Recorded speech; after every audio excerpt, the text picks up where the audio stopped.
भर में लोगों से कहना चाहता हूं, कम मेक इन इंडिया।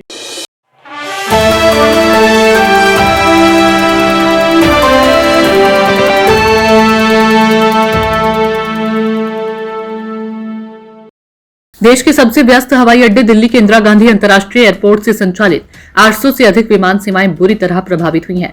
इसके पीछे फिलहाल एटीएस की तरफ से ऑटोमेटिक मिसेज स्विचिंग सिस्टम में खराबी बताया गया। हालांकि कुछ मीडिया रिपोर्ट में इस गड़बड़ी के पीछे जीपीएस स्पूफिंग जैसे साइबर अपराध की भूमिका को भी रेखांकित किया गया है। इस कारण दिल्ली, जयपुर, लखनऊ, मुंबई समेत कई हवाई अड्डों से संचालित उड़ानों पर असर पड़ा। आइए जानते हैं क्या है जीपीएस स्पूफिंग और सरकार ने इसे लेकर अब तक कौन सी जानकारी साझा की है। जीपीएस स्पूफिंग को साइबर हमला भी कहा जाता है। इस हमले में नकली सैटेलाइट सिग्नल भेजे जाते हैं ताकि विमान के नेविगेशन सिस्टम को गुमराह किया जा सके। इससे विमान को अपनी वास्तविक स्थिति की गलत जानकारी मिलती है, जिसके चलते कई उड़ानें प्रभावित हुई हैं। उड़ानें देरी से यात्रियों को परेशानी।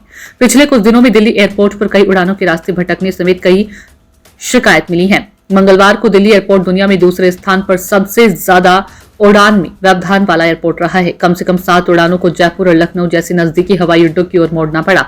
शुक्रवार को भी 800 से ज्यादा उड़ानें देरी से चली, जिन्हें आधिकारिक तौर पर एटीसी की जानकारी खराबी बताया गया था।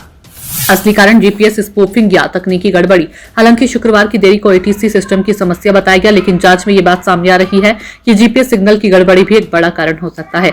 सूत्रों के अनुसार मंगलवार को नेविगेशन इंटीग्रिटी कैटेगरी वैल्यू जो विमान की स्थिति की सटीकता मापती है, सामान्य स्तर 8 से गिरकर 0 पर आ गई थी। यह स्थिति बेहद असामान्य मानी जाती है। डीजीसीए ने मामले की जांच की शुरू। नागरिक उड्डयन महानिदेशालय ने इन घटनाओं का संज्ञान लेते हुए जांच शुरू कर दी है। इस मामले में पायलटों ने बताया कि गड़बड़ी दिल्ली से 60 नॉटिकल मील की सीमा में ज्यादा दिखाई दी।